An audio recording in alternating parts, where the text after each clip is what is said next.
arrested after attacking Billy Slater for not re-signing Reece Walsh. In the velvet hush of a Queensland evening, where the humid air clings like a lover's farewell and the distant call of kookaburras mourns the fading light, can the final curtain fall on a mortal fullback, leaving not silence, but a symphony of souls rising to echo his unyielding charge.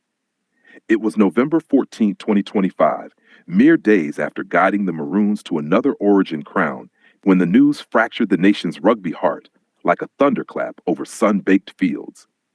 Billy Slater, the indomitable coach whose own bootlaces had once danced through defenses like whispers of wind, had been felled by a sudden, merciless stroke. His brilliant mind, architect of triumphs, stilled at 42 in a Brisbane hospital room overlooking the Brisbane River's untroubled flow. The man who had risen from Innisfail's cane fields to immortal status, amassing 190 tries and 2 World Cups, now lay in quiet repose, his legacy a tapestry woven from grit and grace.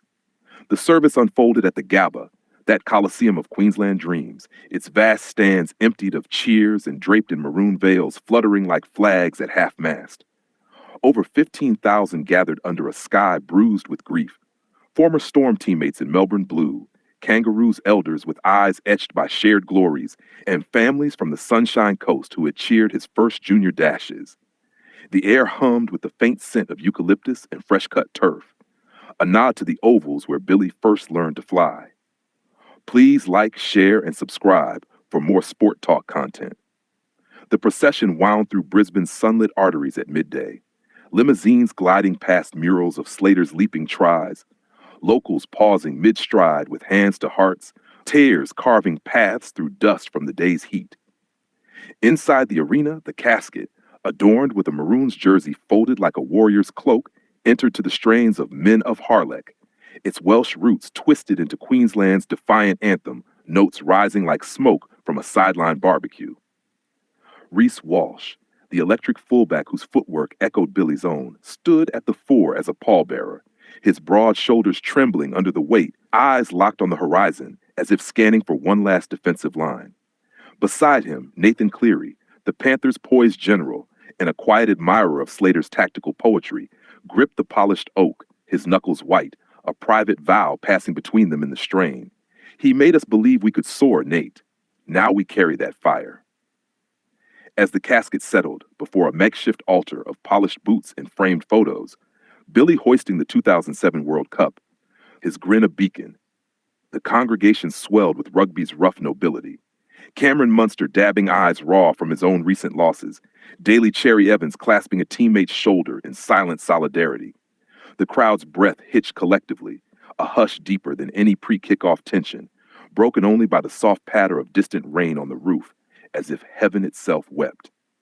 Ivan Cleary, voice gravel from years of sideline commands, rose to speak, but it was the young guns who claimed the emotional zenith.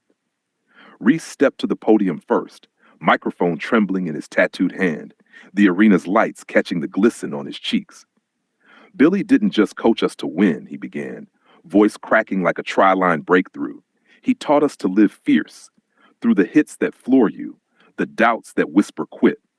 Last Origin, when I was doubting my step, he pulled me aside. Reece, you're not running from shadows, you're the storm they fear. The stands murmured assent, a ripple of nods from juniors in the upper tiers. Their hero's hero laid bare in vulnerability. Nathan followed, his words a steady river carving through stone, eyes never leaving the casket. You showed me, Billy, that leadership isn't the loudest voice. It's the hand on the back when the world's caving in. That night after the decider, you texted, "Proud son," not of the passes, but the heart behind them. Now, in this quiet, I promise, we'll lace up for you, every sprint a salute. A sob escaped from the Maroons' huddle, Munster's head bowing as the arena filled with a low, resonant hum. Thousands of voices joining in an impromptu Sweet Caroline, Billy's post-win ritual, arms linked across aisles in tear-streaked unity. The turning point crested then as the bugler sounded, "The last post," its mournful call echoing off the Gabba's rafters, and the guard of honor formed. Over 100 players, past and present, snapping to attention in a sea of maroon, boots thudding softly as one. Walsh and Cleary flanked the front, their salutes crisp yet quivering, The crowd rising in waves. English fans who once booed him now applauding through chokes, a rare truce in rivalry's shadow. It was grief transmuted to gospel, the air electric with the unspoken. Slater's spirit, unbound, urging them onward. In the moments that followed, as petals from rooftop gardens drifted down like confetti from phantom finals, private exchanges surfaced in the throng. Cherry-Evans whispering to Munster, he'd say, "Dust off Cam, the next game's yours," a mosaic of mentorship enduring beyond the veil. The ceremony, raw and reverent, became a hearth where flames of loss kindled fiercer resolve. The Gabba no longer a stadium, but a sanctuary etched with eternity. The echoes of that trumpet's lament spread like wildfire through the digital bush. TikToks capturing Reece's eulogy in slow-motion reverence. Clips of Nathan's vow layered with swelling strings from Immortalized. Instagram reels bloomed with Slater Forever montages.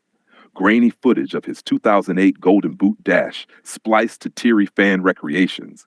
Hearts pouring in from Manchester to Melbourne, where Storm faithful lit virtual candles under his stand's namesake. Newsrooms, usually hungry for scandals, softened to solemn specials. The Kid Who Conquered, headlines tracing Billy's arc from roustabout to rugby deity, aired on 9 with voiceovers thick with pause. Pubs from Cairns to the Cross fell quiet mid-Sunday session, screens replaying the guard's salute, patrons raising middies with toasts, to Billy, tries in heaven, mate. Fan reactions flooded forums, threads thick with tales of backyard games inspired by his flair. A grandmother in Townsville posting, "He made my boy dream bigger than the Outback." Social media's tide turned testimonial. Warriors alumni sharing locker room yarns of Slater's 2010s wisdom. Juniors etching his #1 on footies kicked into dusk. It rippled beyond borders. English outlets like the BBC penning odes to the Aussie enigma, their coverage laced with reluctant awe for the man who thwarted their ashes bids. The burial's intimacy, broadcast in fragments, wove into the NRL's vein, a vein pulsing with the heritage of heroes who heal as they hurt. Culturally, it struck at Australia's sporting marrow, where league is liturgy for the working soul. Tales of Slater mirroring the Don's stoic stands, or Freeman's flame-lit runs, but laced with modern melancholy. His stroke, tragic and swift, deepened the narrative of fleeting fire. From post-war pioneers who played through pain unspoken, to today's guardians grappling with the toll, his passing a poignant pivot in the game's evolution toward care over conquest.